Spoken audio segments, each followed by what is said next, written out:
Hi Leo, welcome to your January 2024 Astro Tarotscope with me, Raphael from Radiant Reality. It's an absolute pleasure to have you. Thank you so much for being here. Thank you so much for joining me. So, quick note, these are for your Sun, Moon and Ascendant sign, but if you're only going to watch one, make sure it's for your Ascendant. These are going to be the most accurate for you. The reason being, this is based on tropical whole sign Western astrology. So if you want to know what house system I'm using, etc., there you go.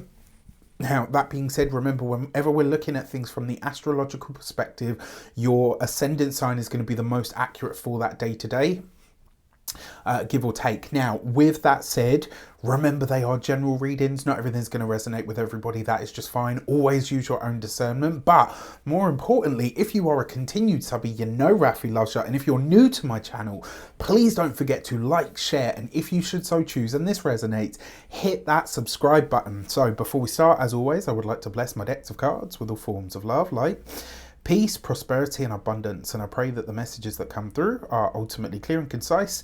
They help you on your path to your highest vibrational good. So let's pop these to the side. So the first transit that I would like to look at for you, my dear Leos, and this is a good one. I'm really excited about this for those of us that have Leo on the ascendant.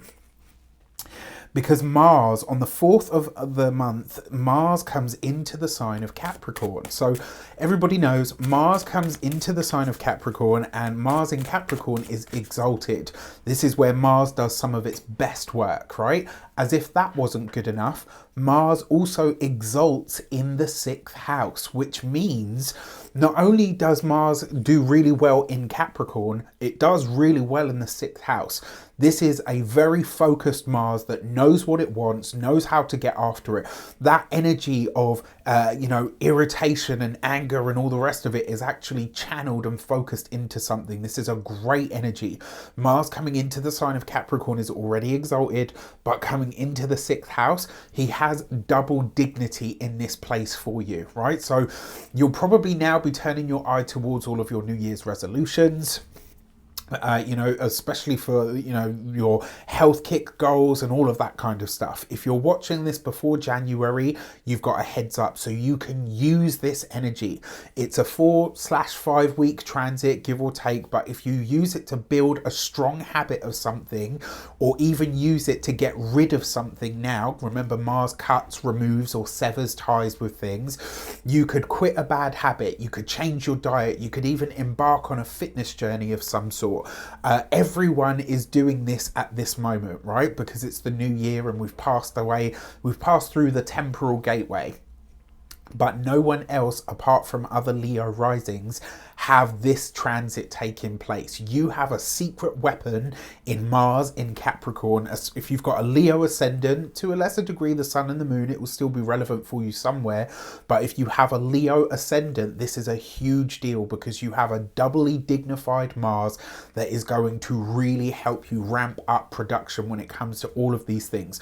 Use this to formulate good foundations, and just like Mars, be a dutiful soldier and watch the results that you get. So for this, we've got the Knight of Wands. This is about putting your passion into what needs to be done. You've got the 10 of Wands, right, which is a completion point and the release of a burden. And you've also got the 5 of Cups. So for a lot of you, you might look at the results that you start to get, what feels like it will be relatively quite quickly, and say to yourself, like, wow, what did I do wrong before? How is it that this is all happening so quickly? You didn't do anything wrong, but remember, everything in life, in fact, a lot of things about life really do come down to timing, and you have an element in your chart over the course of this next 4 or 5 weeks, starting on January 4th, that really is giving you the best push, the best oomph of energy in your physical health and vitality, in your ability to remove and release things that you're doing on a day-to-day level that might be getting in your way. This gives you a lot of power, and these cards basically say you might have a moment where you kind of get in the like, oh, I wish I'd have done this sooner. You haven't got time for that. Just keep going, right? Get started with your passion. Run at it with everything that you have, and let the rest kind of fall by the wayside. All right, so very nice. On the 8th of the month, excuse me, on the 8th of the month, Mercury in your 5th house of Sagittarius is going to square Neptune in your 8th house of Pisces. So Mercury already is in a little bit of a challenging place in Sagittarius because it's prone to exaggeration.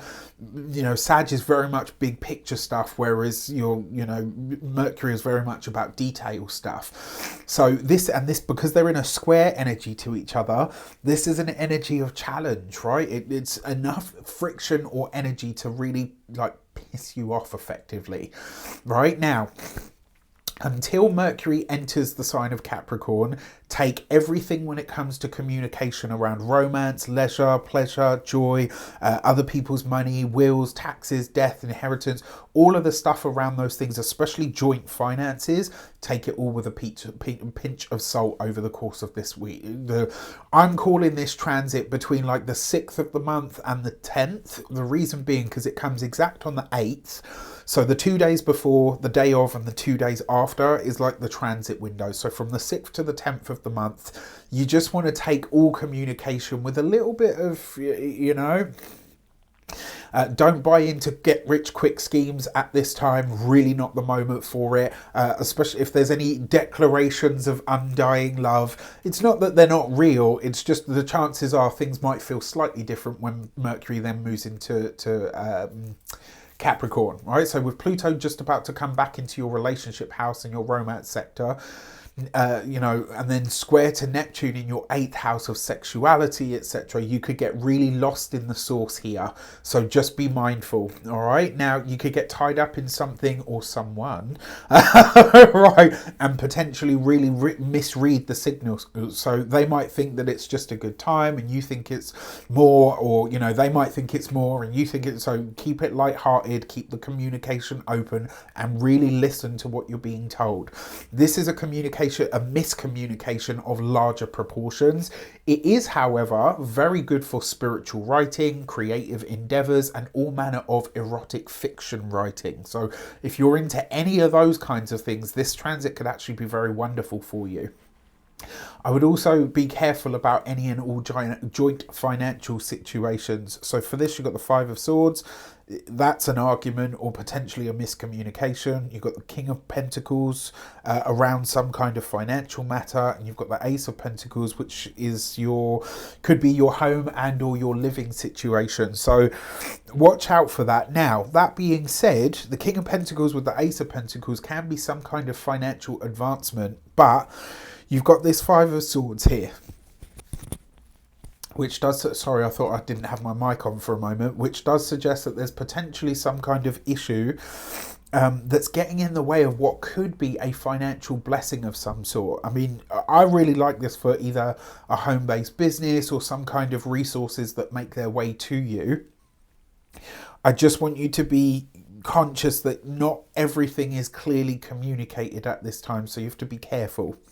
All right, now, the next transit that I want to talk about, that's on the 8th of January. On the 21st of January, Pluto, the Lord of Power, Control, the Lord of Transformation, Death, Secrets, magnetism comes into your 7th house, right? So here we have the second pass of this transit. You had the first taste of this March 7th to mid-July of 2023.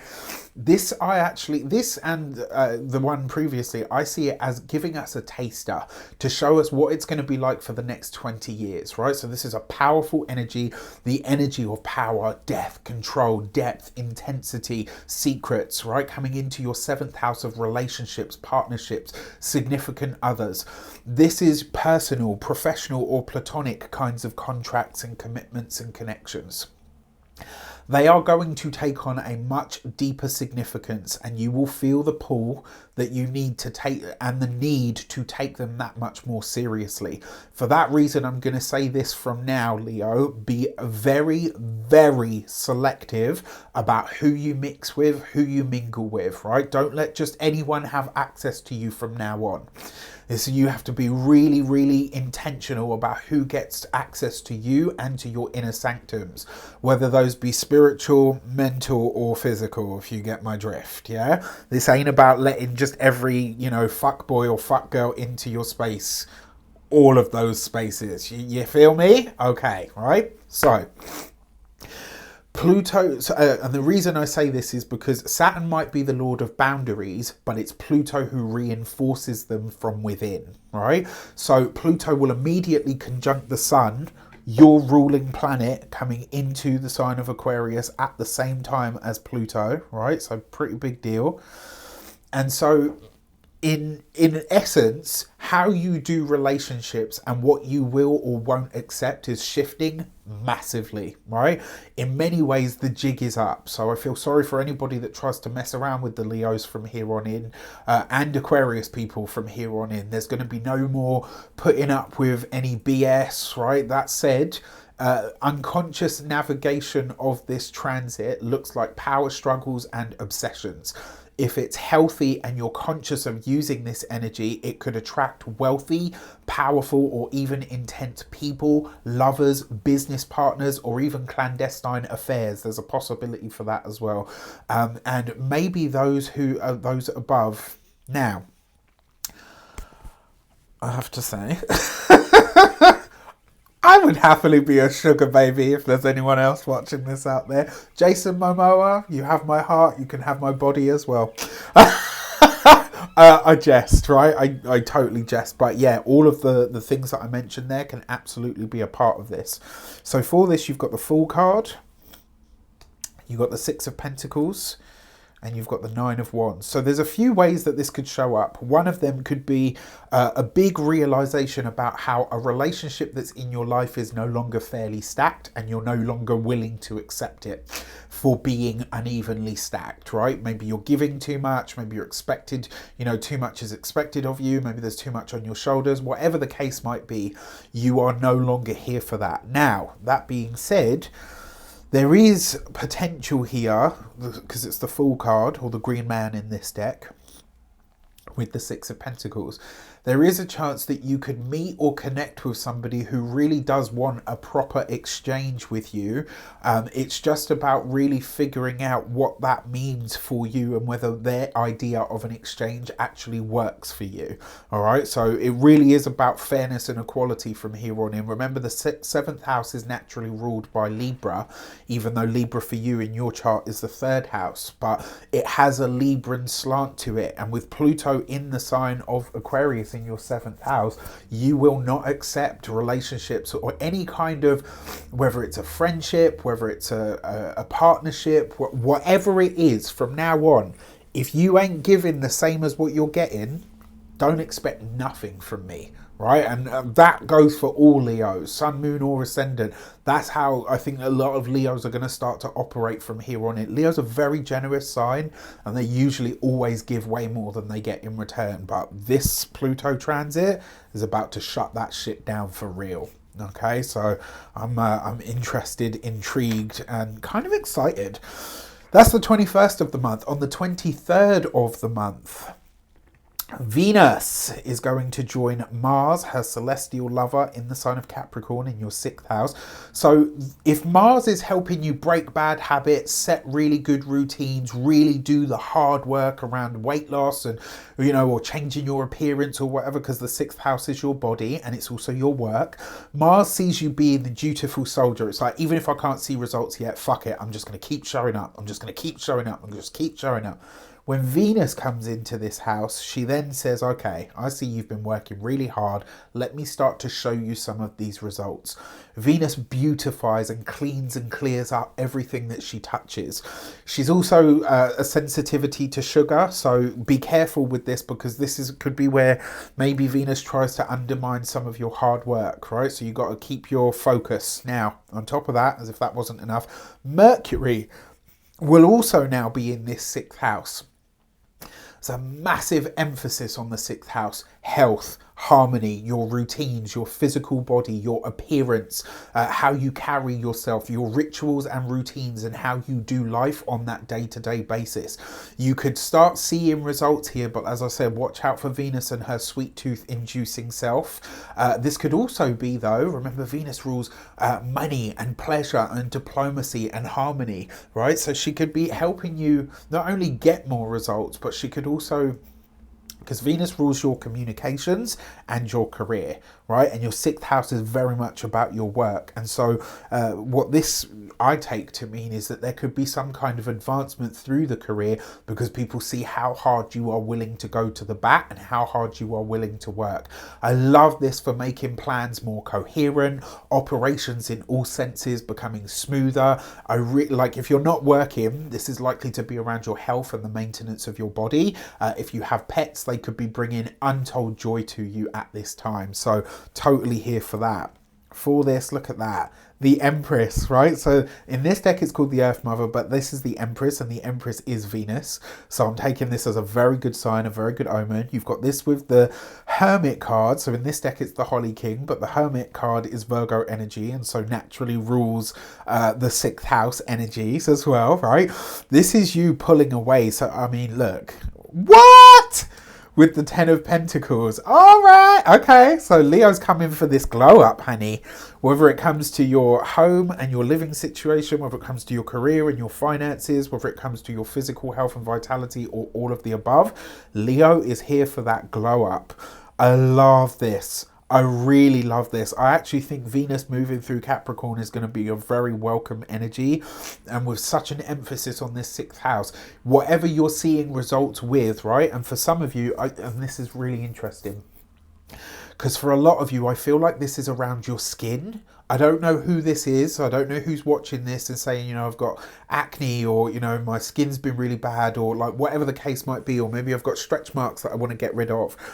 Whatever it is that you're working on, you will start to see results here. And rather than you kind of say like, oh great, I'm seeing a result so I can relax now, it's going to make you double down those energies of what you're doing, especially if this is in terms of your work as well. All right, so your lunations. Let's talk about your lunations. All right, so on the 11th of January, we will have the annual Capricorn new moon. So where's Luna? There she is, right? So you're going to have the annual Capricorn new moon at 20 degrees of the sign, right? So this is, again, in your 6th house. New habits, new routines, new rituals, new ways of doing the work that you do, new ways of consistently showing up. You saw that card jump out, right? So the card that you got is the Gate 6 and Resolve, right? If ever there were a word that could go towards the 6th house, Resolve is definitely one of them. Not only is your resolve strong at this time, but whatever intentions you set around your work, your health, your day-to-day habits, etc., they are strong. You will start to see almost, not immediate results, but you will start to see good results. And whatever you're setting into motion at this time, when we get to the midpoint of the year, when we have the Capricorn full moon, you will start to see really big transformations. I love it. So then we have the, not the Aquarius, the Leo full moon. So this is your annual full moon of the year on the 25th of the month at 5 degrees of the sign, right? So interesting, because Leo rules the 5th house naturally. So I love this, okay? And for this, you've got the Gate 53 and opening. This is an opportunity. This is a door opening. It's an opportunity. It's a spotlight on you that really highlights some kind of potential blessing, a way for you to step forward. This is the most visible that you are going to, aside from when the sun comes into Leo, obviously, but this is the most visible that you're going to be this year, right? And for that reason, you have because the opening card, it's an opportunity, right? It basically suggests that the opportunity that finds you as a result or around this full moon is tailored specifically to you, right? It's going to be very supportive. It's going to be massive blessings, and you can't really see it here, but if you look in the card, the figure in the doorway is actually the Empress, right? So there's definitely kind of an abundant sort of energy about this somewhere.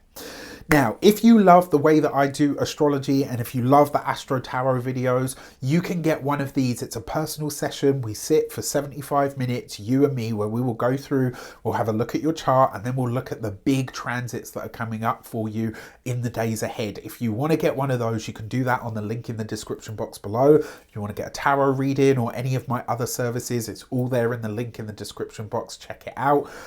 With that said, I wish you an abundance of all of that good stuff. What a start to the year.